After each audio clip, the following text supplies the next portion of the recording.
아, 변칙관리 기관 미국 텍사스 지부 노아입니다. 등급은 B입니다. 변수가 따로 없다면 이 영상은 인터넷 어딘가에 업로드될 예정입니다. 어디인지는 저도 잘 모르겠습니다. 업로드되는 과정 전체가 100% 랜덤으로 진행될 테니까요. 세계적으로 가장 큰 동영상 사이트일 수도 있고, 어디 인터넷 강의의 전용 플레이어일 수도 있고, 또는 포르노 사이트의 제목이 공란인 수상한 비디오가 될 수도 있겠네요. 취한 채로 말하는 거라 조금 내용이 오락가락할 수도 있습니다. 이제 잡담은 그만하도록 하죠. 우리는 실패했습니다. 그것들이 세상에 퍼지는 건 정말로 한순간이었습니다. 관리국에서 가용할 수 있는 모든 정치적, 경제적, 사회적, 국가적 수단을 활용했지만 마치 바퀴벌레가 핵폭탄에서도 살아남는 것처럼 끝까지 남아서 개체수를 늘려나갔습니다. 감염은 순식간입니다. 그 어떤 전조현상도 감염 시 증상도 없이 원래부터 그랬던 것처럼 비정상이 세상을 채워나갔습니다. 감염자 본인조차도 자기가 감염됐다는 사실을 모를 만큼 가장 무서운 부분입니다. 이 망할 뇌 속의 기생충이 무서운 이유예요. 반복해서 말하겠습니다. 감염자는 본인이 감염됐다는 사실을 모릅니다. 곤충이 뇌를 조작한 결과입니다. 인식을 교묘하게 왜곡시켜 본인이 정상이라고 느끼게끔 만들어 버립니다. 팔 하나가 사라졌는데 모두 제자리에 있다고 착각합니다. 입속에 뭔지 모를 해면체가 돋아나는데 그게 일반적인 2차 성징의 결과라고 생각합니다. 달팽이 기생충 아십니까? 달팽이 몸속에 들어오는 기생충은 달팽이의 뇌를 파먹고 본인이 그 자리를 대체하죠. 그리고 달팽이는 그 사실을 모릅니다. 그저 좀비처럼 꼭두각시처럼 조종당하는 거죠. 그리고 그것은 인간도 별 차이가 없었습니다. 한두 번 뿌린 향수가 이내 그 향이 방 전체로 확산하듯 기생충은 세상에 확산했습니다. 지금도 밖을 보기가 두렵습니다. 괴물들이 밖을 배회하고 있습니다. 그중 가장 무서운 건 그들이 마치 인간처럼 행동하고 있다는 겁니다. 물건을 사고, 돈을 내고, 노래를 듣고, 자동차를 운전합니다. 그러나 끔찍하게 변해버린 외형이 그 일련의 행동 자체를 기괴하게 만들어 버립니다. 더 이상 살아있는 인간이 아닙니다. 뇌가 녹아내리고 그 공간을 기생충이 차지했는데 어떻게 살아있다고 말할 수가 있겠습니까? 그들 또한 저를 이상한 생물을 보듯이 대합니다. 몇몇은 저를 잡아 죽이려 했습니다. 도망치고 있노라면 그들도 한때 인간이었다는 사실을 망각하게 됩니다. 아니, 그냥 저들을 인간이라고 인정하기 싫은 걸지도 모르겠습니다. 사실 잘 모르겠습니다. 두 눈박이가, 외눈박이, 세상에서 정상 취급을 받을 방법은 뭐가 있을까요? 정답은 똑같이 한쪽 눈을 파내는 겁니다. 괴물들을 가장 근처에서 보고 알았던 저였기에 저는 잘 압니다. 기생충은 딱히 기억을 조작하거나 하지는 않고 오직 인식만을 변화시킵니다. 본인이 감염되지 않은 정상인이라고 인식하게 만드는 게 기생충이 뇌에 끼치는 영향의 전부입니다. 그 정도라면, 정말로 그게 전부라면 결단을 내리는 데엔 용기가 필요합니다. 불행히도 저는 겁쟁이라서 알코올이라는 수단을 빌렸습니다. 이 영상을 업로드하는 과정을 마치면, 혹은 지금 이 순간에도 저는 서서히 죽어가고 있는 중입니다. 저도 모르는 새에 괴물이 되어 있을 겁니다. 죽을 용기도, 그렇다고 괴물들에게 둘러싸여 홀로 살 용기도 없는 제가 선택한 차선책입니다. 이 영상은 제가 그래도 한때 인간이었다는 표식일지니 제게 마지막 남은 알량한 자존심일지도 모르겠습니다. 앞서 말했듯 이 영상이 어디로 업로드될지는 모르겠습니다. 아직도 숨어 살고 있는 또 다른 인간에게, 혹은 이미 감염된 괴물들에게 노출될 수도 있습니다. 만약 괴물들이 이 영상을 보게 된다면, 그리고 혹시나라도 정상적인 사고가 가능하다면 부디 한 번만 생각해 보시길 바랍니다. 언제부터 우리 몸에 4개의 촉수가 돋아나 있었죠? 언제부터 우리가 그 촉수 중 2개로는 땅을 딛고 서 있고 나머지 2개로는 물체를 조작했나요? 4개의 촉수에는 5개의 작은 돌기가 각각 붙어 있고 뭔가를 만지려 할 때마다 꿈틀거리는 끔찍한 모습이 언제부터 정상이었나요? 위화감을 깨달으세요. 우리 얼굴에 구멍은 또 왜 이리 많죠? 정중앙에 2개, 그 바로 아래에 큰 구멍이 하나, 중앙 위로는 또 유리채로 채워진 막힌 구멍이 2개. 양옆에 보이는 구멍은 왜 뚫려 있는 건데요? 거기로 노래라도 듣는 겁니까? 말이 되는 소리를 해야지. 언제부터 혈액을 순환시키는 그 기관이 가슴에서 두근거리고 있었나요? 언제부터 머리로 생각을 했었나요? 당신네들 외형만 변한 거지. 교과서 내용은 그대로인데 왜 위화감을 깨닫지 못하는 거죠? 설마 그 기생충이 뇌와 심장의 인식마저 왜곡시켜버린 겁니까? 하하, 저는 잘 모르겠습니다. 이곳은 외눈박이들이 사는 세상입니다. 비정상이 너무 많이 퍼졌고 정상이라는 지위는 이제 비정상으로 격화되었습니다. 비정상은 이제 정상입니다. 정상은 이제 비정상입니다. 그 관계가 역전된 지는 오래입니다. 외톨이가 되고 싶지 않은 건 인간의 본능이기에 자연스레 이런 선택을 하게 되었습니다. 그럼에도 이런 겁쟁이인 저라도 마지막으로 한마디만 하고 싶습니다. 우리는 처음부터 세상을 점령한 저 괴물이 아니었습니다. 우리는 인간이었습니다. 그리고 인간입니다.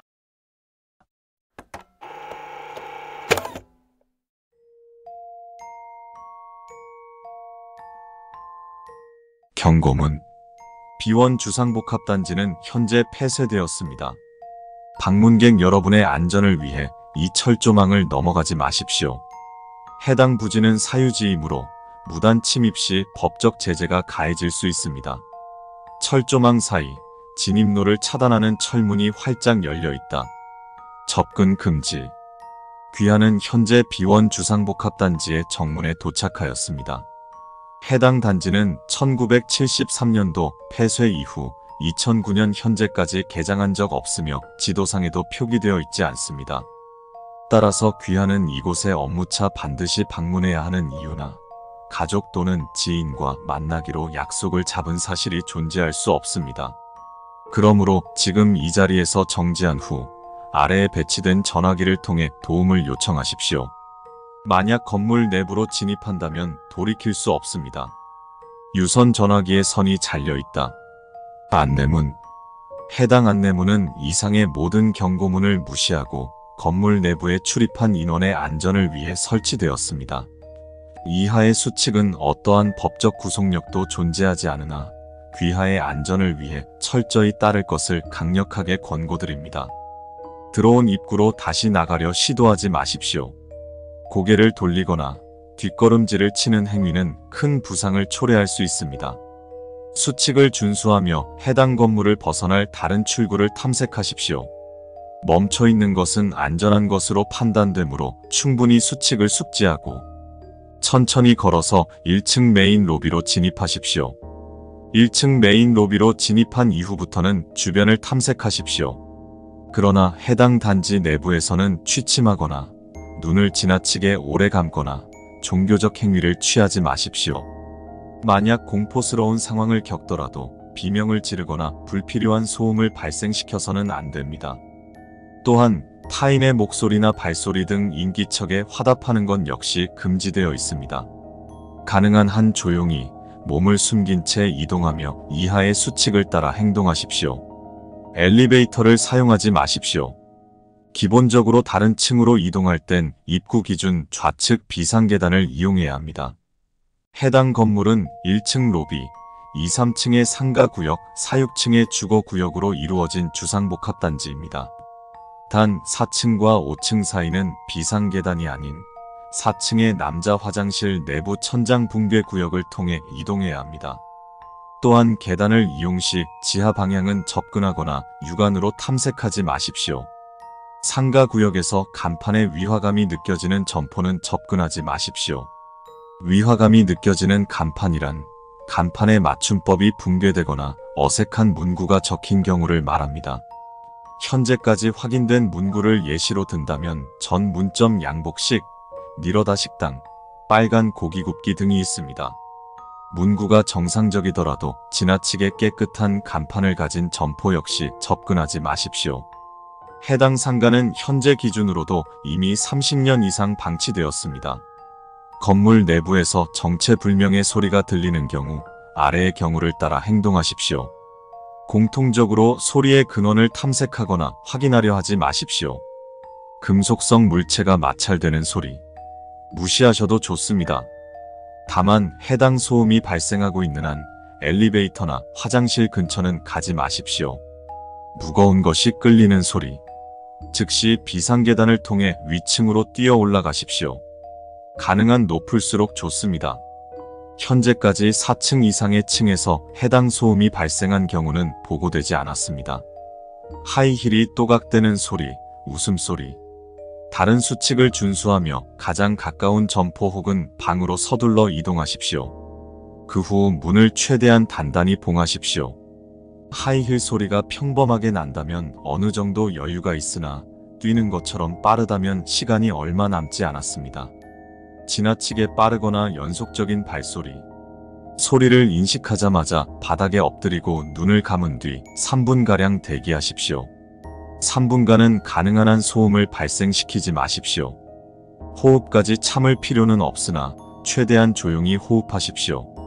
이후 눈을 떴을 때 주변에 찍힌 수많은 발자국이 진행했던 방향을 기준으로 반대 방향으로 이동하십시오. 만약 발자국들이 특정한 방향으로 나아가지 않고 귀하 주변을 맴돌며 찍혀 있다면 해당 층에서 가능한 한 빠르게 이탈하십시오. 북소리를 동반한 방울소리. 대처 방안이 파악되지 않았습니다. 4층 주거구역에 봉쇄된 문을 절대로 개방하지 마십시오.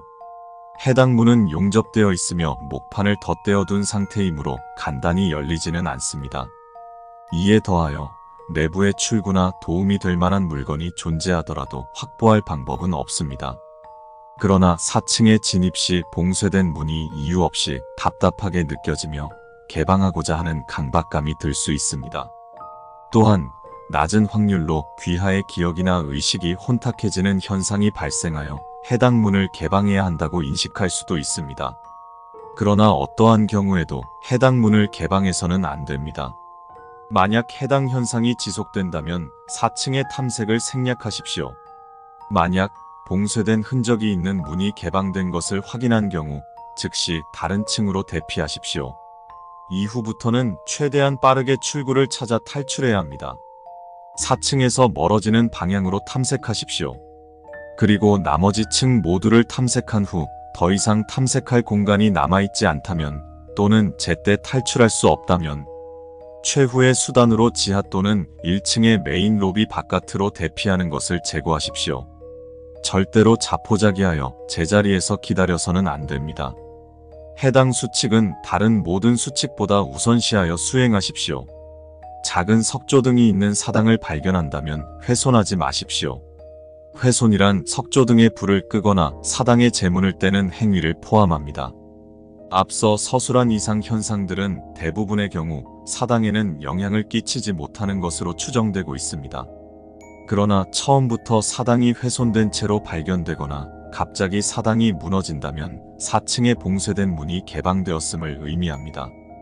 이 경우 6.1번 항목을 따라서 행동하십시오. 제대로 읽을 수 없다. 날카로운 것으로 긁어낸 흔적이 있다. 만약 비정상적으로 싸늘한 한기, 논리적으로 설명할 수 없는 공포감, 무언가 잘못되었다는 강렬한 확신이 느껴지거나 갑작스럽고 이유 없는 구강 및 외이도의 출혈 또는 하혈이 발생하는 경우 역시 문의 봉쇄에 이상이 발생했을 가능성이 높습니다. 마찬가지로 6.1번 항목을 따라서 행동하십시오. 탈출을 위해서는 건물 어딘가에 존재하는 출구를 찾으십시오. 해당 출구는 탐색 시마다 매번 다른 위치에서 발견되었으나 공통적으로 녹슨 철제문의 형상이었으며 상단부에 출입구라고 적혀 있었습니다. 만약 출구가 잠겨있는 상태로 발견된다면 상가 내부를 탐색하여 쇠 지렛대 등 공구를 구하여 강제로 개방 후 탈출하십시오. 만약 해당 건물에서 탈출하였다면 아래의 전화번호로 즉시 연락해 주십시오. 귀하의 일상으로의 무탈한 복귀를 기원하겠습니다.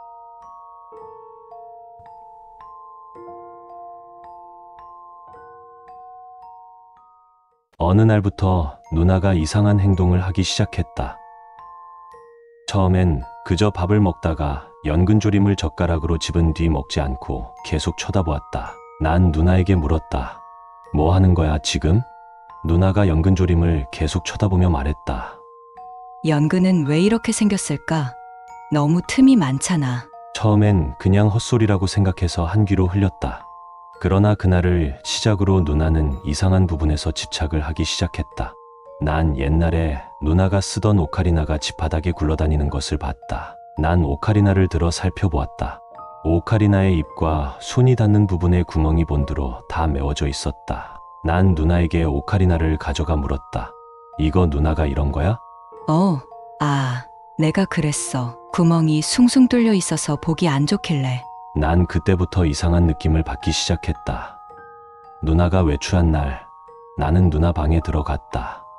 누나 화장대에 화장품들과 책상 위에 각종 필기구, 책과 같은 물건들을 뒤져 살펴보았다. 돌려서 여는 물건들은 뚜껑이 물건에 붙어 다시 열 수가 없었다. 샤프나 볼펜 같은 물건도 사용할 수 없는 상태였다. 책은 종이마다 본드로 붙였는지 펼칠 수 없었다.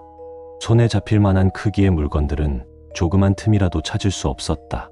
난 검은색 볼펜 하나를 들어 뚜껑을 힘을 주어 누르니 본드가 구멍에서 떨어져 나왔다. 난 잠시 그 볼펜을 사용하고 책상 안쪽에 꽂아 두었다. 다음 날 아침, 누나가 내게 찾아와서 물었다. 손에 그 볼펜이 들려 있었다. 이 볼펜 쓴 적 있어? 아니, 난 모르겠는데 나는 볼펜을 썼지만 모른 척했다. 며칠 뒤 누나가 집에 물건을 가득 사왔다. 뭘 그렇게 많이 사왔어? 누나는 내 말에 대답하지 않고 방에 들어가 문을 잠갔다. 그날부터 누나는 집 밖으로 나가지 않았다. 한동안 밤에 요란스러운 소리를 잠결에 몇 번 들었다. 며칠이 지나고 누나 얼굴을 보는 횟수가 점점 줄어들 무렵 누나가 오랜만에 방에서 나와 화장실에 들어갔다. 나는 열린 방문 틈으로 누나 방을 슬쩍 엿봤다. 방 안의 가구가 모두 사라져 있었다. 이불이랑 생수통, 쓰레기, 몇 가지 물건이 전부였다. 다음 날 아침, 나는 잠에서 깼지만 인기척으로 눈앞에 누가 있는 것을 알아차렸다.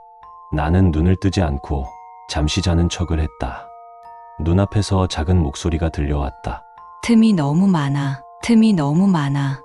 틈이. 난 누나가 방 밖으로 나갈 때까지 자는 척을 했다. 누나가 자기 방에 돌아간 후 나는 먹을 것과 물을 몇 개 챙기고 방문을 잠갔다. 한동안 누나가 문 앞에 서 있는 듯한 느낌이 들어서 문을 열지 않았다. 3일 후 나는 문을 조심스럽게 열어보았다. 난 누나의 방 앞으로 갔다. 문이 살짝 열려 있어 문틈으로 방 안을 살펴보았다. 장판이 뜯어져 시멘트 바닥이 드러나 있었다.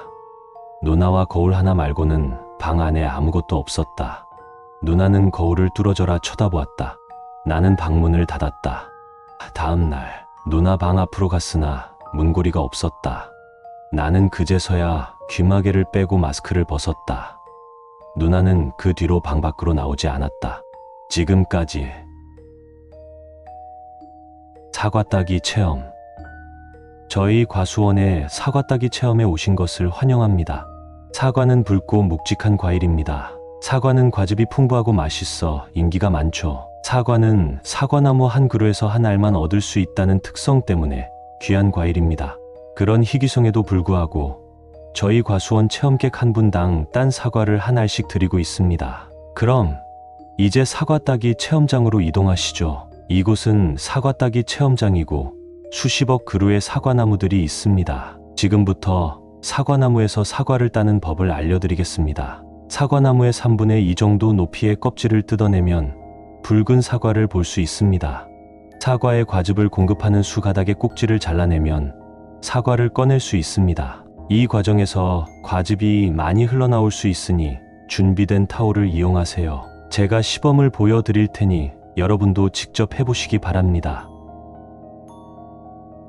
119입니다. 무엇을 도와드릴까요? 네. 안녕하세요. 옆집에서 자꾸만 소리 지르면서 싸우는 소리가 들려서요. 혹시 좀 해결해 주실 수 있나 해서요. 주소를 알려주실 수 있을까요? X시 X동 X로 X아파트 1105요. 저는 바로 옆집에 살아요. 1104호예요. 빨리 좀 와주세요. 아마 부부싸움인 것 같긴 한데 이대로면 정말 무슨 일 날 것 같아요. 싸우는 소리가 난 지 얼마 정도가 지났을까요? 최소한 40분 전부터 말싸움이 시작된 것 같아요. 처음부터 소리 지르면서 싸운 건 아니고요. 처음엔 그냥 좀 짜증을 부리는 말투로 둘이 말을 주고받은 것처럼 들리더라고요. 소리를 꽥꽥 지르기 시작한 건 한 20분 전부터였나. 아무튼 전화 걸기 직전엔 물건 때려 부수는 소리도 나고 난리도 아니었어요. 지금은 좀 조용해진 것 같지만 또 시작할지도 몰라요. 처음에 부부싸움 같다고 하셨죠? 여자와 남자가 싸우는 중인가요? 네.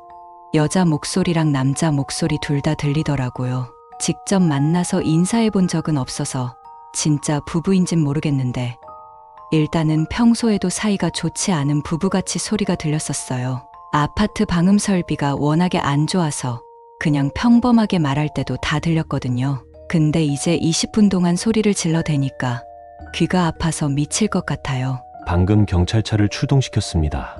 물건이 부서지는 소리가 들렸다고 하셨죠? 그때 들렸던 소리를 더 묘사해 주실 수 있으신가요? 그러니까 우선 여자랑 남자가 막 소리 지르면서 싸우는 소리가 들리다가 쨍그랑 거리는 깨지는 소리가 났고 빡 하는 둔탁한 소리가 났어요. 그 뒤에 바로 쿵 하는 소리가 바닥에 울리더라고요. 그리고 방금 전에 드르륵 거리는 창문 열리는 소리가 나더라고요. 혹시 지금 혼자 계신가요? 여보세요? 치즈. 재밌지 않아? 알맞은 동기만 주어진다면 생물들은 행동한다는 사실 말이야. 그 중에서도 동물들에게 있어서, 아니 몇몇 사람들에게 있어서도 가장 쉬운 동기 유발 요인은 바로 음식이야. 여기에 치즈를 올려놓으면 생쥐는 그대로 쥐덫으로 들어와서 찰칵 사람을 함정에 빠뜨리는 건 조금 더 까다롭긴 해. 아주 조금 말야. 동기를 유발하는 요소는 사람마다 달라. 어떤 사람들은 가족을 위해 자신의 목숨까지 포함해서 모든 걸 걸어. 또 어떤 사람들은 돈, 명예 혹은 권력을 위해 가족까지 포함해 모든 걸 걸기도 하지. 물론 이렇게 항상 극단적이진 않아도 돼. 바라는 성별의 매력적인 사람이라든지 약간의 돈을 쉽게 벌 수 있는 기회라든지 지루한 일상에서 잠시 벗어나게 해줄 수 있는 물질이라든지 생존을 위해선 필요하진 않지만 이상하게 끌리는 것, 꽤나 두드러지는데도 발을 들이게 만드는 충분히 매력적인 덫, 그리고 찰칵. 덫은 더 추상적이고 예측하기 힘든 형태로도 설치될 수 있어. 인터넷의 외딴 구석에 있는 몇몇 사람들한텐 약간의 흥미로운 제목과 잠시 관심을 사로잡을 수 있는 단어 몇 자 적힌 포스트가 그들에겐 덫이 될 수 있어. 찰칵. 너 뒤에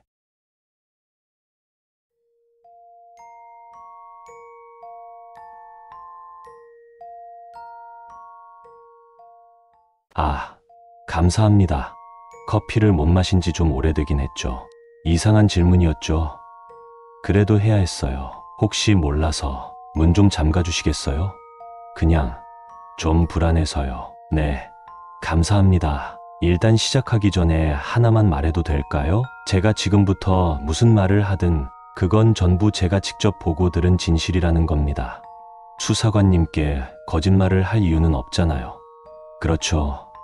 못 믿을 것 같아서 미리 말하는 거예요. 어디서부터 시작하면 될까요? 그래요. 제가 입단한 계기. 거기서부터 해보죠. 제가 순학교에 들어가게 된 건 2020년 여름이었어요. 여자친구가 있었어요. 수영이라는 아이인데 그 아이가 같이 교회에 가자고 하도 졸라서 가봤죠. 근데 교회는 교회인데 딱 봐도 사입이더라고요. 그래서 이건 아닌 것 같다고 하니 같이 교회에 안 다니면 죽겠다고 하도 협박을 해서 어쩔 수 없이 저도 교회에 나갔어요. 교주님, 아니 교주는 그냥 전형적인 사이비 교주였어요. 여자 만지고 돈 밝히고 헛소리나 하고 뭔 느낌인지 아시죠?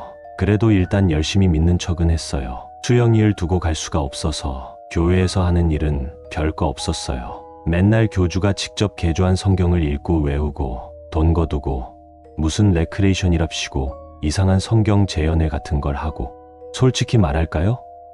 나쁘지만은 않았어요. 사이비 교단이라고 해서 지레 겁먹긴 했는데 생각보다 좋은 사람도 많았거든요. 그냥 있잖아요.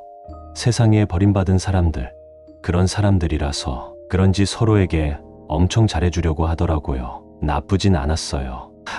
네, 그 남자가 나타나기 전까지는 이름은 저도 몰라요. 다만 우리 모두 그 사람을 주님이라 불렀어요. 어느 날 교주가 재림 예수가 우리 교회에 강림했다면서 우리 모두를 불러 모았어요. 전 교주가 드디어 미쳤거나 아니면 또 어디서 배우라도 고용했나 했죠. 근데 아니었어요. 정말로 우리가 아는 그 예수님이 거기 있었어요. 교회에 가면 맨날 보는 그 얼굴 그대로였어요. 긴 머리카락과 수염, 중동 사람인지 유럽 사람인지 애매한 얼굴, 손에 난 두 구멍, 심지어 씨발 옆구리에 구멍도 났더라고요. 믿겨져요?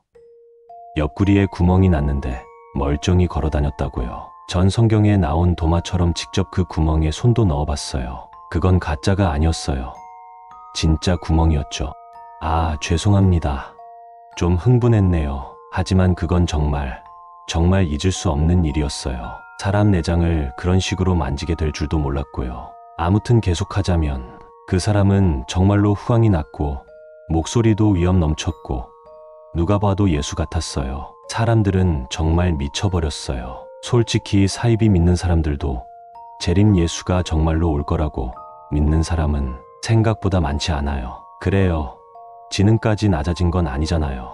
다들 어느 정도는 분별할 줄 안다고요. 그런데 재림 예수가 우리 앞에 나타났어요. 사람들이 어떻게 반응했을 거라고 생각해요? 교주는 그 사람을 이용해서 교단을 키우려고 했어요. 아니, 아마 그랬을 거예요. 하지만 교주도 곧 이상해지기 시작했어요. 처음엔 자기가 재림 예수의 오른팔이니 그러던 양반이 나중엔 그 사람한테 완전히 복종하기 시작하면서 아예 교주 자리를 넘겨줬어요. 믿을 수가 없었죠. 저 탐욕스러운 인간이 교주 자리를 제 스스로 넘겨주다니? 근데 진짜 이상한 일은 그 사람이 교주 자리를 차지하고 난 뒤부터 시작됐어요. 우선 신도들의 태도가 변했어요. 사이비 신자이긴 해도 나름 친절하고 괜찮았던 사람들이 점점 광신적이고 난폭해졌어요. 그 사람을 조금이라도 의심하거나 욕보이는 사람은 인민재판을 열어서 잔혹하게 처벌했어요. 처음엔 매 몇 대를 때리는 정도였는데 나중엔 아예 팔다리를 자르거나 눈알을 뽑거나 그랬어요. 보이세요? 저도 손가락이 2개 없잖아요. 웃긴 건 그 사람은 아무것도 지시하지 않았다는 거예요. 그 사람이 하는 거라곤 종종 기적을 보여주는 것뿐이었어요. 성경에서 나온 것처럼 물 위를 걷거나 포도주로 바꾸거나 그런 거. 네. 아니, 제가 바보로 보이세요? 저 이래봬도 인서울 4년제 나왔어요. 아주 빡대가리는 아니라고요. 정말 믿을 수가 없어서 속임수가 없나 몇 번이나 확인했어요. 근데 없었다고요. 정말 하나도요. 그쯤 되면 저도 정말 우리에게 재림 예수가 나타난 건가 싶을 정도였죠. 근데 말이죠. 수사관님, 그 사람은 예수 같은 게 아니에요. 더 사악하고 이해할 수 없는 무언가죠. 그 사람이 교주가 되고 몇 달이 지난 이 사람들은 정말 극단적인 수준까지 갔어요. 자기 가족을 납치해오질 않나, 예수께 바친답시고 전 재산을 털어오질 않나. 수영이도 그랬어요. 수영이한테 10살 정도 되는 남동생이 있었는데 그 아이가 집에 가고 싶다고 우니까 수영이가 그 애를, 그러니까 아니, 이 이야기는 그냥 하지 말죠. 아무튼 그 즈음부터 교단은 더더욱 폐쇄적으로 변했어요. 아무도 교회 밖으로 나가지 않았고 모두가 교회 안에서만 생활했어요. 무슨 일이 생겨서 교회 밖으로 나가야 한다면 꼭 다른 교인들과 함께 나가야 했죠.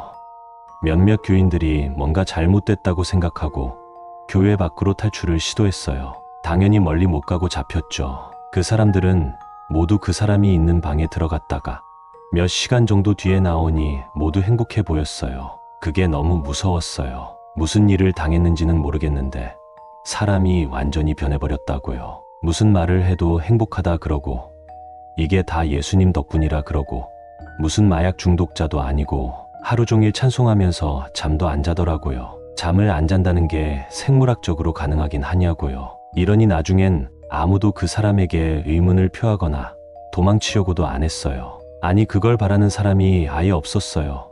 저 하나 빼곤. 교단을 완전히 장악하니 그 사람이 나중엔 교인들을 시켜서 사람들을 데려오게 시켰어요. 사람들이 납치되고 또 세뇌당하고 거절하면 또 이상하게 만들고 처음엔 100, 200명 규모였던 교단이 제가 나올 쯤에는 거의 3,000명 가까이 됐어요. 더 무서운 건 뭔지 알아요? 그 교인들 중에는 사회에서 높은 사람들도 많았다는 거예요. 국회의원이라든지 경찰 간부라든지. 그러니 교단에 대한 조사도 제대로 안 됐죠. 당연히.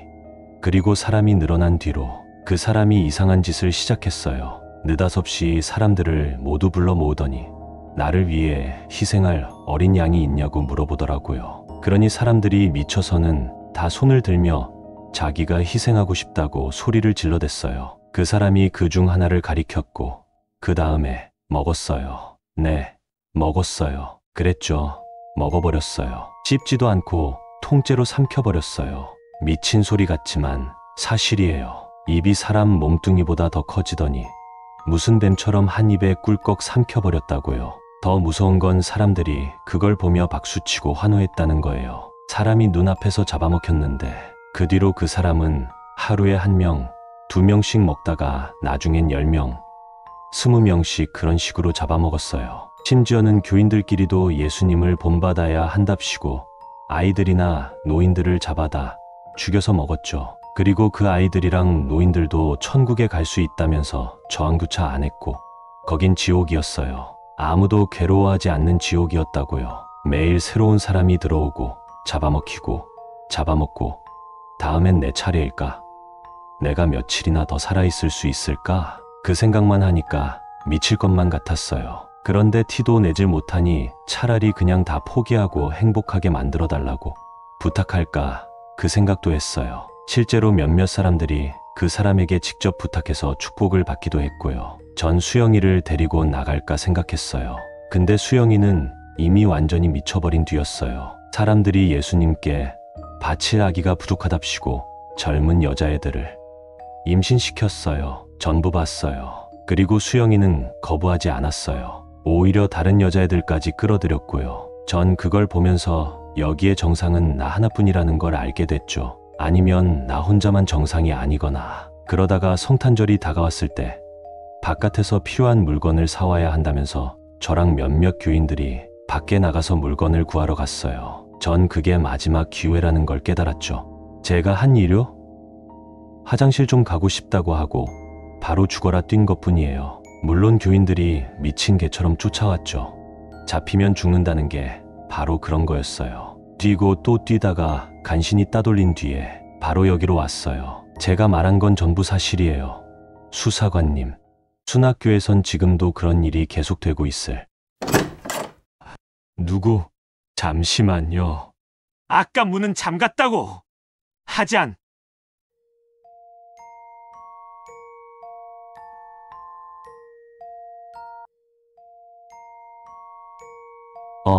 형이야. 형이 누구냐고. 너 같은 짬찌 새끼는 구경도 못했을 짬킹이시다 시발놈아.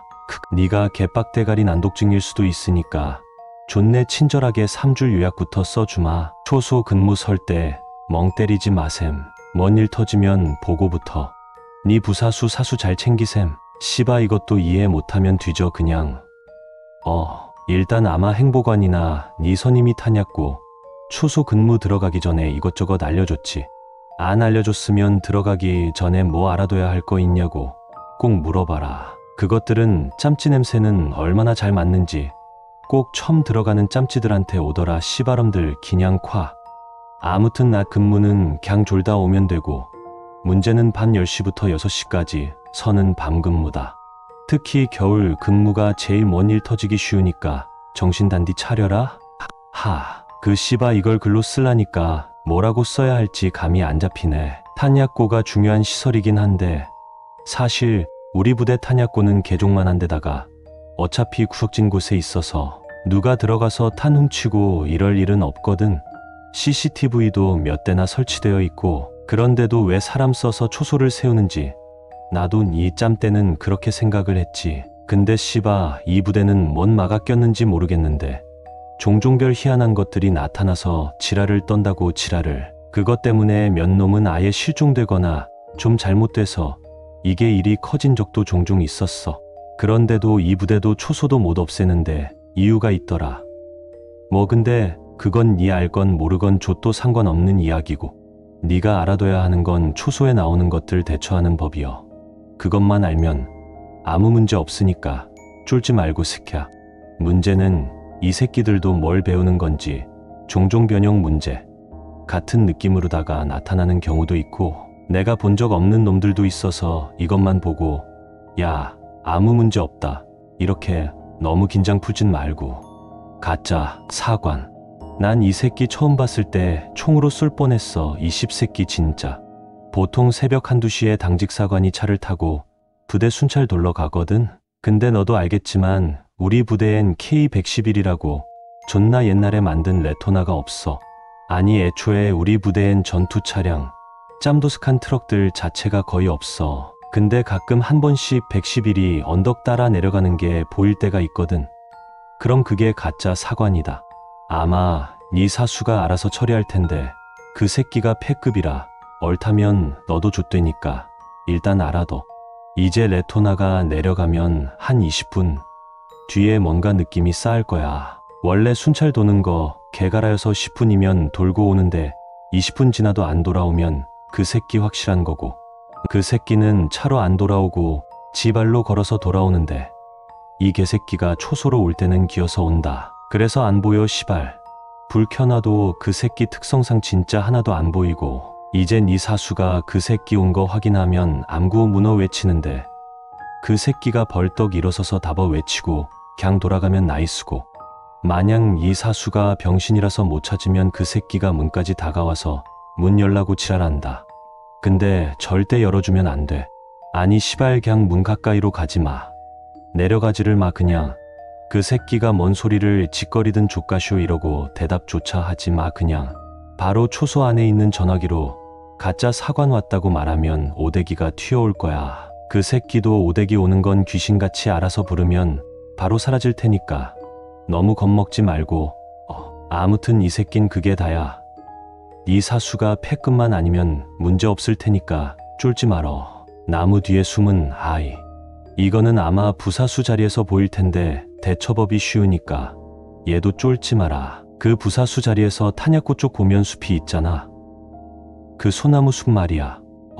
근데 한 새벽 3시 넘어서 그 숲을 보다 보면 뭔가 움직이는 것 같은 게 있단 말이야. 그럼 씨바 그냥 바로 고개 숙이고 네 사수한테 애새끼 나온 것 같다고 말해. 네 사수가 바로 보고 때리고 사관이 해결해 줄 테니까 고개 들지 마 그대로. 근데 운이 존나게 없어서 나무 뒤에 숨은 애새끼랑 눈이 마주치잖아. 이제부턴 네 운빨이랑 실력이여. 그때는 네 사수도 하느님도 못 도와주니까 네 사수한테 눈 마주쳤다고 말하고 준비해. 이제 그 애새끼가 무궁화꽃 놀이처럼 나무랑 나무 사이로 오가면서 너한테 다가올 거야. 문제는 씨바 이게 물리적으로 다가오는 게 아니라 네 눈알 안으로 다가오는 거라서 막을 방법이 없어. 그때는 눈을 딱 감고 그 애가 움직일 것 같은 타이밍에 눈을 딱 떠. 그렇게 해서 그 새끼가 움직인 걸 포착하면 이제 네가 술래야 라고 말해. 제대로 성공했으면 그 아새끼가 멈추고 뒤로 돌아갈 텐데 그때 얼른 고개 숙이고 사수한테 보고해달라고 부탁해. 이때 중요한 건 절대 고개 들면 안 된다는 거야. 고개 들면 그때는 진짜 아무 방법도 없다는 거 명심해라. 고라니 할매. 이 씨발년. 진짜 나 이 새끼 때문에 진심 염라대 왕집 벨튀하고 왔음 개씨발 고라니년. 이건 사수 자리에서 자주 보이는 건데 저 멀리 능선 쪽 보다 보면 고라니 한 마리가 보일 때가 있거든? 근데 그게 사실 고라니가 아닌 경우가 있어. 그게 고라니 할매여. 이 새끼가 널 발견하면 슬금슬금 어둠 속에서 다가올 텐데 그러다가 어둠 속에서 눈이 마주치면 좆되는 거야. 다른 놈들보다 이 씨발년이 악질인 게 고라니를 닮아서 이게 진짜 고라니인지 할매인지 어둠 속에선 구별이 안 돼. 근데 딱 불 비추잖아. 그럼 씨발 몸이 고라니처럼 뒤틀린 할매가 널 보고 있다니까? 이게 글로 쓰면 뭔 개소리야 하겠는데 사람 몸이 고라니처럼 이리저리 뒤틀렸고 대가리는 할매야. 아니 할매 비슷한 무언가야. 눈이 마주치면 이 씨발년이 고라니 우는 소리처럼 비명을 지르는데 얼른 귀 막고 초소 안으로 뛰어들어가. 들어가자마자 빨리 보고부터 하고 교대 근무자 올 때까지 불 끄고 네 부사수랑 같이 안에서 버텨야 돼. 이때 중요한 게 딱 3가지인데 뭔 일이 생겨도 불 켜면 안 됨. 뭔 일이 생겨도 밖에서 문 열어줄 때까지 문 열면 안 됨. 창 밖으로 눈 돌리면 안 됨. 내가 그 중에서 3 안 지켰다가 뒤지기 직전까지 갔음 진짜. 뭔 일 생기는지는 괜히 겁줄 것 같으니까 말은 안 하겠는데 진짜 뒤질 수도 있으니까 시험은 하지 말고. 할매가 창밖에서 서성거리면서 들어오려고 지랄할 텐데 그년 특성상 열어주지 않는 한은 못 들어오니까 걱정은 말고. 근데 네 부사수가 멘붕에서 뛰쳐나가려고 하거나 불 켜려고 하면 죽여서라도 막아. 안 그럼 너도 같이 뒤져. 다음 근무자나 오대기 오는데 보통 10분에서 20분 정도 걸리는데 그 시간만 버티면 문제 없으니까 잘 버티기만 하면 돼. 자주 나오는 놈은 아닌데 한 번 나올 때마다 누구 초상 치르는 새끼라 진짜 조심해야 됨. 가짜 교대자, 가짜 사관이랑 비슷한데 좀 다른 놈이다. 이 새끼들은 보통 그러니까 새벽 4시에서 6시쯤에 자주 나온다. 2시간 근무 서고 교대할 생각에 수화도 제대로 안 하면 이 새끼들한테 걸리니까 수화 빼먹지 말고 꼭 해라. 이제 이 새끼들은 네가 아는 놈, 그 중에서도 친한 놈들로 위장해서 다가온다. 그냥 딱 봤을 때는 네가 아는 놈들이랑 똑같이 생기고 목소리도 똑같아서 알 방법이 없어. 구별하는 법은 수화뿐이야. 이 새끼들은 반드시 답어를 고독이라고 답해. 군대에서 고독이라는 답어는 절대 안 쓰니까 고독이란 단어 나오면 바로 총 들고 사관한테 보고부터 해.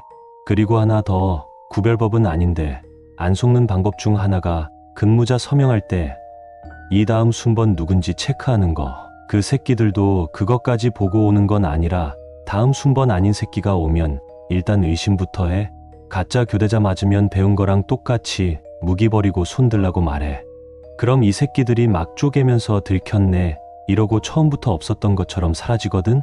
이럼 된 건데 종종 여기에 낚여서 문 열어주는 애들도 있었다 그러더라. 정확히 뭔 일이 생기는지는 모르겠는데 종종 교대하러 갔는데 아무도 없으면 내 선임들이 말하길 걔들한테 낚였다고 하더라. 없어진 애들이 어디로 갔는지는 아무도 모름. 가짜 전화.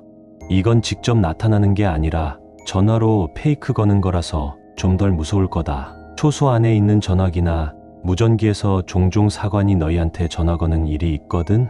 사실 전화야 흔히 거는 거라서 방심하기 쉬운데 그래도 조심은 해야 함. 이제 전화를 딱 받았는데 상대가 통신보안 당직 사관 XXX입니다. 이거 안 하면 일단 의심 1스택임. 만약 이름을 안 말하잖아. 그럼 누가 전화했는지 물어봐. 근데 중요한 건 이름을 꼭 들어야 해. 이 새끼가 자꾸 이름 안 말하고 어물쩡거리면 거의 확실한 거임. 꿀팁이니까 알아둬라. 아무튼 이 새끼 특징이 뭐냐면은 막 탄약고에 불이 났다는 둥, 초소 건물 앞에 이상한 새끼 있는데 안 보이냐는 둥 너희를 밑으로 내려오게 유도하는 경우가 많다.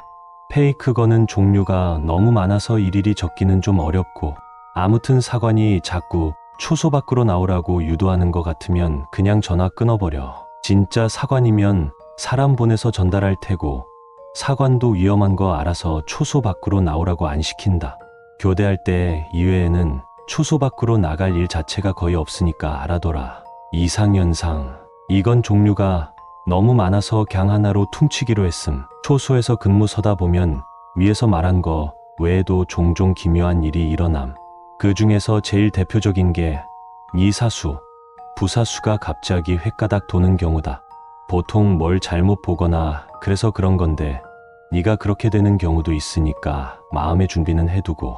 아무튼 네 사수 목소리가 갑자기 변하거나 맥락도 없이 이상한 개소리를 하거나 초소 밖으로 나가려고 뛰어내리려고 하거나 하면 뺨을 때리든 물을 뿌리든 정신 차리게 해라. 그대로 내버려두면 너도 위험해짐. 아니면 갑자기 정전된 것처럼 탄약고랑 초소 전기가 싹 나가서 어두컴컴해지는 경우도 있음.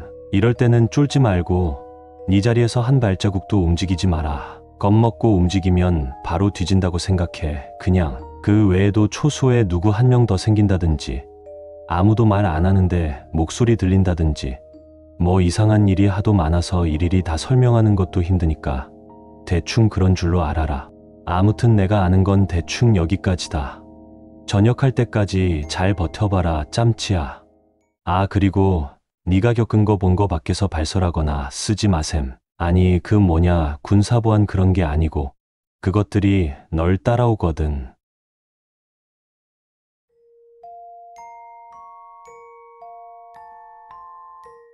해당 쇼는 실제 사건, 인명, 지명과 관계가 없는 연출입니다. 무대 위에서 무슨 일이 일어나더라도 전부 연출에 불과하다는 걸 인지하시고 절대 무대 위로 오르셔선 안 됩니다. 평범한 콘서트 보러 왔는데 이게 무슨 해괴한 메모냐고 여기실 수 있습니다. 충분히 이해합니다. 하지만 주위를 둘러보시고 다시 생각하시길 권합니다. 귀하께선 일열 좌석을 예매하셨습니까? 귀하가 계신 콘서트장의 규모가 귀하가 티켓 예매 전 알아본 좌석수와 같습니까? 아마 아닐 겁니다. 귀하는 초자연 현상에 휘말리셨으며 이 메모는 귀하의 안전한 생활을 위해 작성된 수칙입니다. 최고로 좋은 상황은 귀하가 끝까지 눈치채지 못하고 바벨론 쇼를 무사히 관람하고 돌아오는 것이지만 이 수칙서를 발견하고 읽는 것 자체가 이미 상황의 위화감을 눈치챘다는 뜻입니다. 그러니 반드시 명심해 두시길 바랍니다. 해당 쇼는 실제 사건, 인명, 지명과 관계가 없는 연출입니다. 무대 위에서 무슨 일이 일어나더라도 절대 무대 위로 오르셔선 안 됩니다. 쇼가 시작되기 전에 이 수칙서를 발견하셨다면 재빨리 읽고 숙지하시길 권하며 이미 시작된 뒤라면 이 수칙서를 지나치게 몰두해서 읽지 않길 권합니다. 바벨론 쇼의 MC는 관람 태도가 나쁜 관객을 골리는 취미가 있습니다. 귀하가 수칙서에 몰두한다면 귀하를 무대 위로 올릴 것입니다. 무대 위에서 벌어지는 모든 일은 연출이라곤 했으나 무대 위로 오른 귀하에겐 더 이상 연출이 아닐 것입니다. 바벨론 쇼의 순서는 매번 달라지나 몇 종류, 곧 귀하를 무대 위로 오르게 할 몇 코너는 고정적으로 삽입되어 있습니다. 아래 항목은 코너들에 대한 설명과 대처 방법으로 이루어져 있으니 틈틈이 숙지하셔서 현명하게 살아남길 바랍니다. 관람 태도. 앞서 밝혔듯 바벨론 쇼의 MC는 관람 태도가 좋지 못한 관객을 무대 위로 올립니다. 무대에서 진행되는 모든 코너는 귀하에게 강렬한 충동을 선사할 뿐이나 MC의 명령은 절대적입니다. MC가 귀하를 무대 위로 올린다면 귀하는 거절할 수 없을 것입니다. 화장실을 가려고 하거나 자리에서 멋대로 일어나는 건 물론이고 자거나 완전히 고개를 돌려버리거나 너무 오랫동안 눈을 감는 등 관람을 소극적으로 회피하는 것 또한 포함됩니다. 바벨론 쇼에서 살아 돌아가는 방법은 단 하나. 쇼가 끝날 때까지 무대 위에 오르지 않고 전부 관람하는 것입니다. 아빠가 미워요. 어린 시절의 귀하와 부모님이 나옵니다. 아빠는 술을 마시고 엄마를 패며 이윽고 어린 귀하를 팰 것입니다. 귀하가 성인이라면 강렬한 분노와 저지하고자 하는 충동을 느낄 것입니다. 눈을 감거나 고개를 돌리면 시각에 의한 충동은 약해지지만 청각에 의한 충동은 더욱 격렬해질 것입니다. 실감을 넘어선 실제 기억을 불러일으키는 듯한 감각은 연출입니다. 만일 귀하에게 실제 가정폭력의 기억이 있을 경우 어떤 경우에서도 충동을 참을 수 없을 것입니다. 무대 위에서라도 자기 자신을 구원하시길 바랍니다. 어린 시절에 귀하가 맞아 죽는 것으로 코너는 끝납니다. 종종 경찰이 등장해 아빠를 연행해가는 결말도 있으나 이는 연출상의 문제일 뿐입니다. 비밀을 밝혀요. 귀하의 생애 동안 자란 귀하의 여러 모습을 한 배우들이 퀴즈쇼를 합니다. 진행자 MC는 귀하의 각종 과거를 퀴즈 형태로 물을 것이며 배우들은 귀하의 얼굴과 목소리와 기억으로 최대한 수치스러운 오답을 외칠 것입니다. 귀하를 모욕하는 폭로, 허위사실 유포, 귀하에 가까운 친지를 향한 폭언, 욕설 등 반인륜적인 모든 언사가 오갈 것입니다. 귀하가 과거에 부끄러운 짓을 많이 저질렀거나 자존심이 강할수록 무대 위로 난입해 배우들의 언사를 중단하려 하거나 사실을 정정하고자 하는 충동이 강렬하게 될 것입니다. 하지만 앞서 말했듯 귀하가 무대 위로 오른 순간 쇼는 더 이상 연출이 아닙니다. 무대 위로 오르셨다면 충동이라도 마음껏 해소하길 바랍니다. 코너는 MC가 마무리 멘트를 지으며 귀하에게 묻는 것으로 끝납니다. 무대 위로 올라와 답해주라는 권유가 종종 들어올 수 있으나 명령이 아닌 한 완강히 거절하며 무대 위에서 벌어진 모든 일을 웃어넘기시면 됩니다. 만일 화를 내거나 불편한 티를 감추지 못한다면 해당 코너는 처음부터 다시 이전보다 더 과격한 언사와 함께 반복될 것입니다. 폭력은 나빠요. 귀하보다 나이가 어린 귀하와 가까운 친지가 불량배들에게 붙잡혀 능욕을 당합니다. 귀하가 친지와 가까울수록 구해주고 싶다는 충동을 느낄 것입니다. 이 충동은 논리적 사고, 현실 파악과 별개로 드는 강렬한 충동입니다. 귀하가 호신용품도 없고 호신술도 모르며 몸이 좋지 않더라도 귀하는 직접 나서고 싶은 충동을 느낄 것입니다. 그러나 이 코너는 철저하게 관객 난입을 상정한 코너입니다. 귀하가 무대 위로 난입한들 귀하는 충동을 해소할 수 없으며 귀하는 친지의 얼굴을 한 배우와 함께 온갖 능욕을 당하실 것입니다. 코너는 친지가 능욕 끝에 사망하는 것으로 끝나며 MC는 귀하가 오래 참을수록 친지의 얼굴을 한 배우의 숨이 멎어갈수록 귀하에게 무대에 난입하지 않겠냐고 권유할 것입니다. 되도록 비정하고도 매몰차게 거절하길 바랍니다.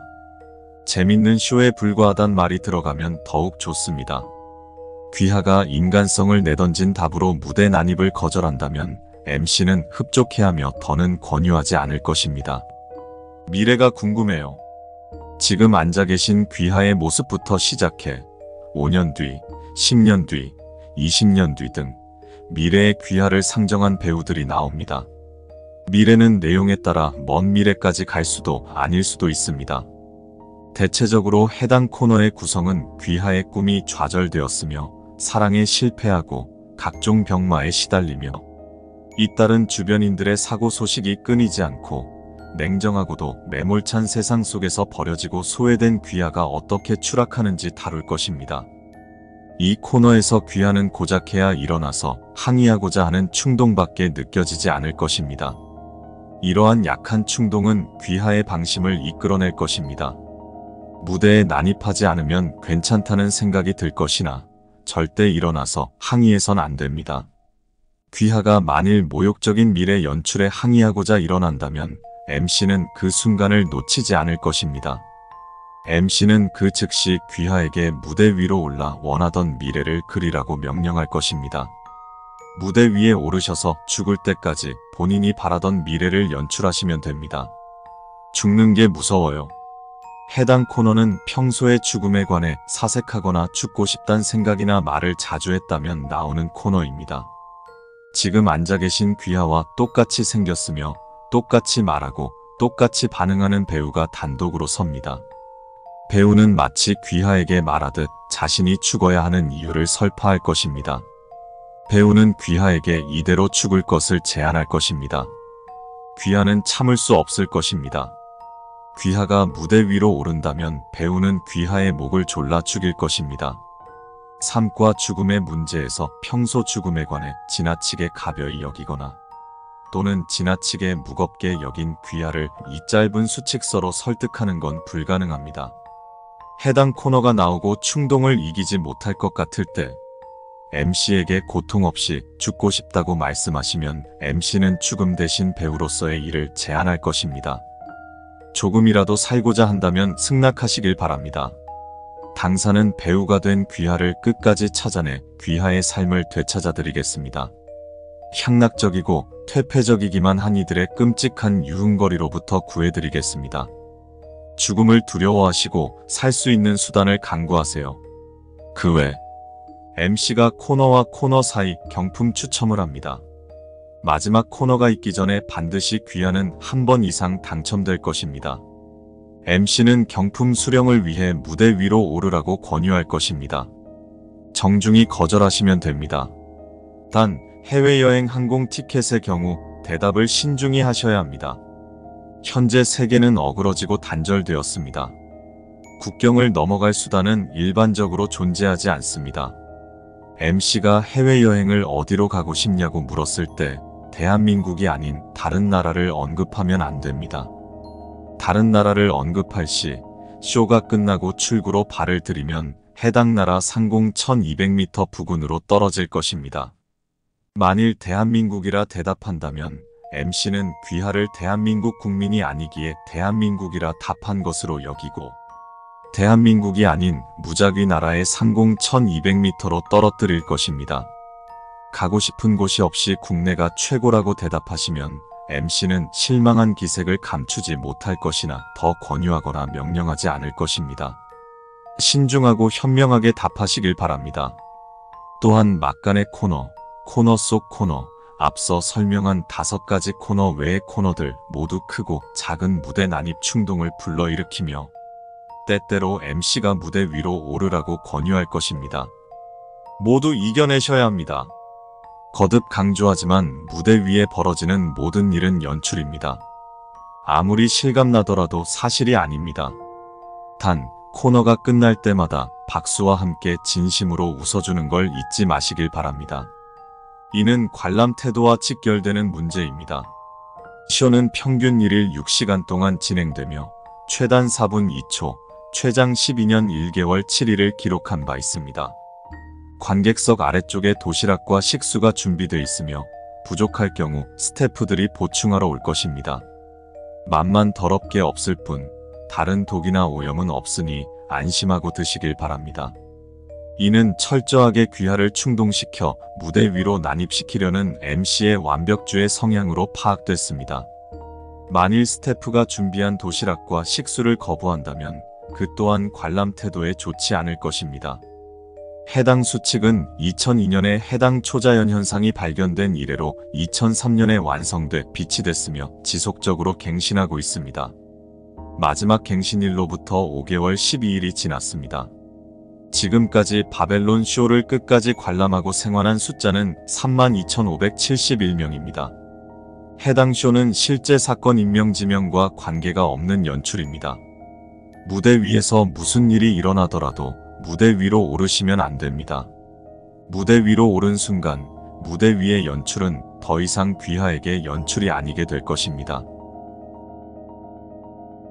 쇼가 시작되기 전 나는 잠시 최장 진행 기록과 평균 사이의 괴리를 계산해봤다. 하지만 얼마 안 가 깨달았다. 생환한 숫자와 쇼의 진행 기록은 전혀 관계가 없었다. 검은 중절모를 쓰고 웃는 얼굴에 흰 가면을 쓴 남자가 MC석에 올랐다. 그는 길게 끌 것도 없다는 듯 바로 외쳤다. 그럼 바벨론 쇼를 시작하겠습니다. 수많은 환호, 함성, 우레와 같은 박수. 나는 일단 즐거운 척 손뼉치며 MC를 주목했다. 도대체 무슨 코너가 나올까? 첫 번째 코너는 두구두구 울리는 북소리가 점차 고조되고 내 심장도 덩달아 쿵쾅거렸다. 너무 뛰어서 아플 정도라 심장을 움켜쥐고 숨을 천천히 내쉬려고 했다. 바로 관객이 MC의 말을 따라 외치고 내 심장이 더는 북소리를 따라가지 못할 때 MC가 외쳤다. 죽는 게 무서워요. 시작합니다. 나는 하나 더 깨달아야 했다. 이 거지 같은 쇼가 4분 만에 끝날 리가 없었다는 걸.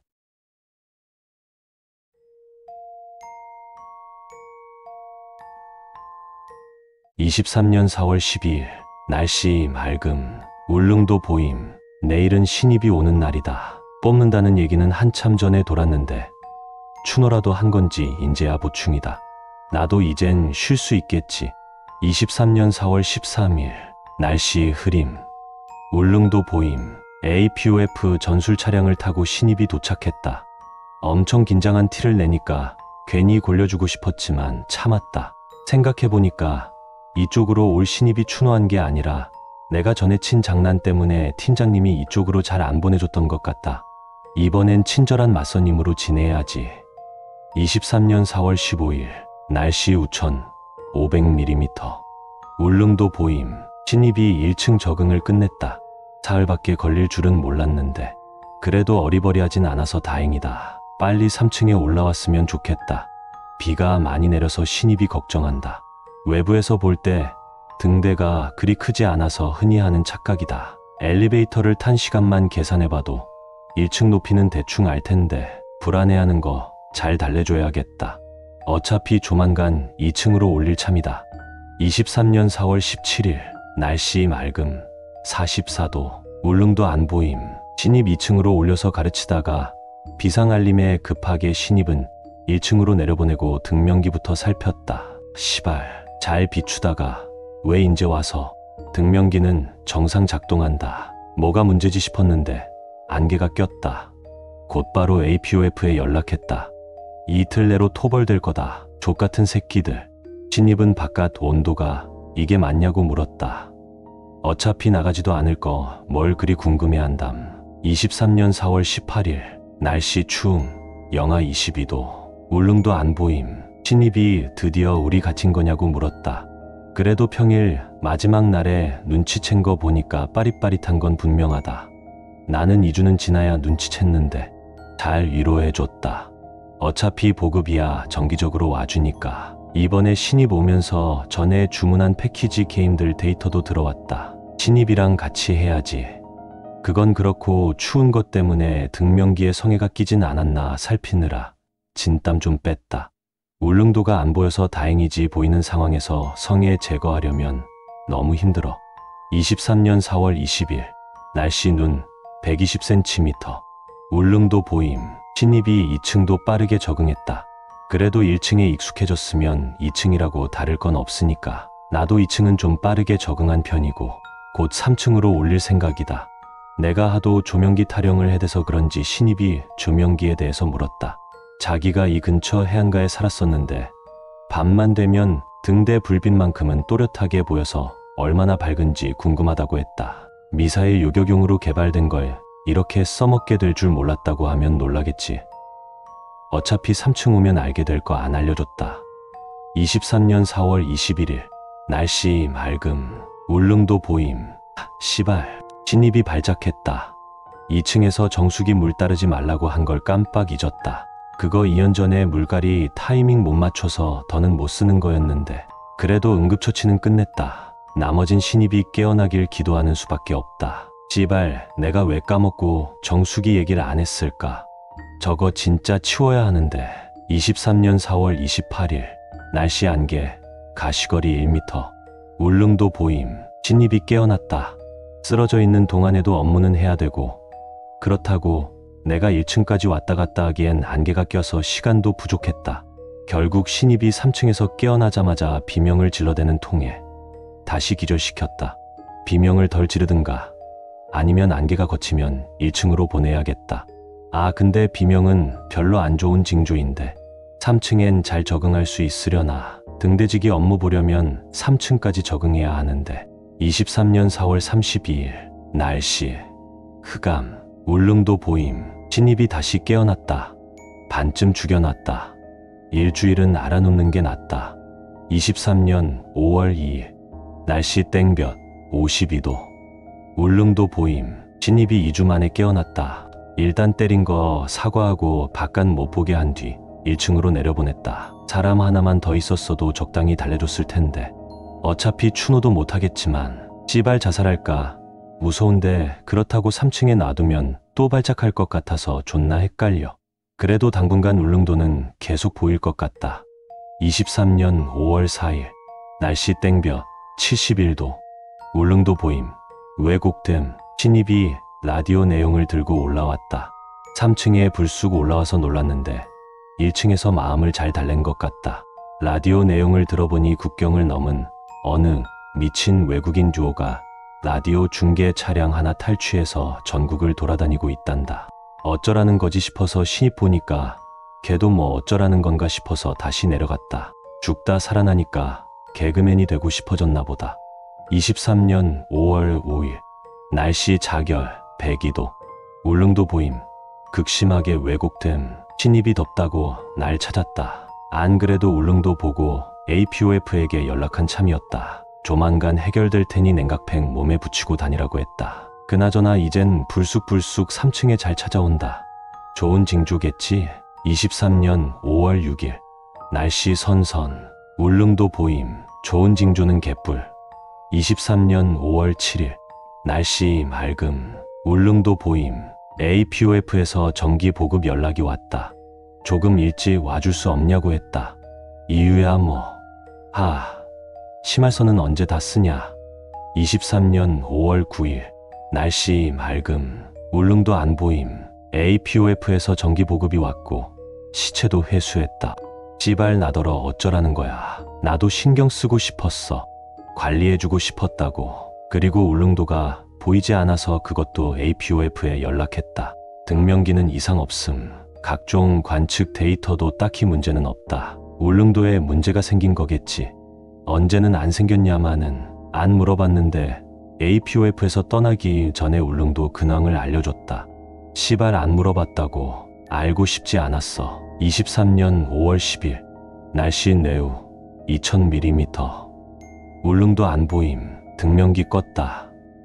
어쩔 수 없다. 번개가 친다. 번개가 치면 3층에는 절대 못 올라간다. 원격 조작이 가능해서 다행이지. 3년 전엔 원격 조작도 안 됐다는데 이 날씨에 3층에 올라가서 등명기를 건드렸다고 생각하니 좀 끔찍해졌다. 문득 라디오가 생각나서 라디오를 틀었더니 호라이즌 타운에서 웬 여자애가 노래를 더럽게 못 불렀다. 아, 이거 설마 그건가? 23년 5월 12일 날씨 내우 1200mm. 울릉도 보임. 원리는 모르지만 말을 좀 나누니까 재밌다. 몰랐던 것들도 자세히 알려주고 나쁜 사람들은 아닌 것 같다. 근데 여자 진짜 시끄럽다. 이렇게 말 많은 애는 또 처음이야. 무슨 쉬지도 않고 3시간을 내내 떠들 수 있다는 거지. 떠드는 것도 경력직이라는데 무슨 소린지 모르겠다. 외국인은 의외로 한국어를 할 줄 안다. 하긴 옆에서 저렇게 쉬지 않고 떠드는데 못 배우면 그게 이상하지. 얘네랑 말 섞으면 시간이 잘 간다.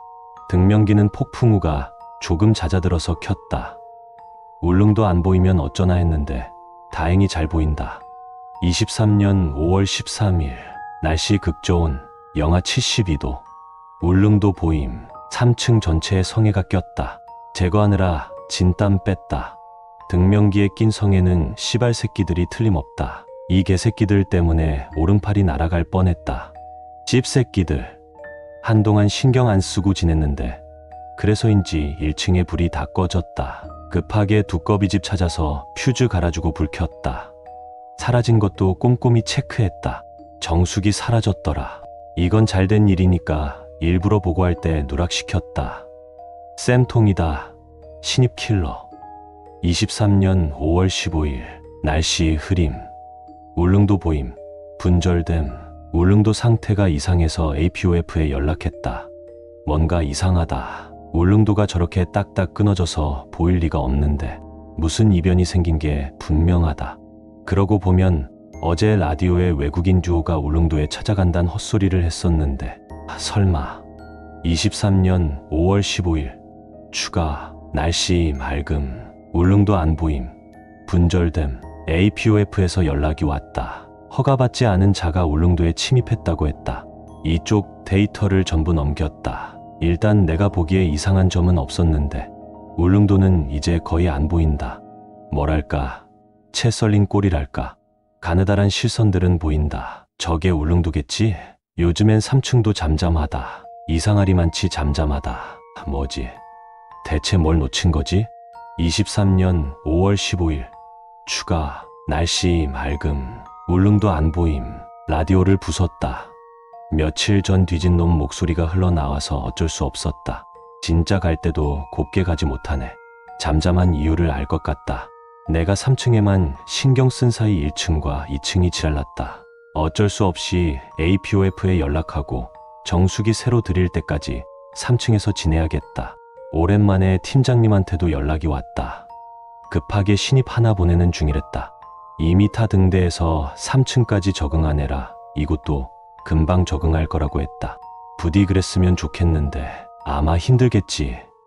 23년 5월 17일 날씨 없음. 울릉도 없음. 선배, 이렇게 쓰는 거 맞아요? 이거 이렇게 하는 거 맞아요? 선배, 누가 근무일지에 이런 잡담만 적어놔요. 제발 뭐라도 쓸만한 걸 적어놨어야죠. 시발. 근데 선배도 몰랐겠죠. 몰랐으니까 등명기를 박살낸 거죠. 덕분에 저는 등대에 갇혔어요. 이 개시발 것들과 함께 족같지만 살아볼게요. 살아서 반드시 선배 턱주가리를 날릴 거예요. 언젠가 살아서 봬요. 선배.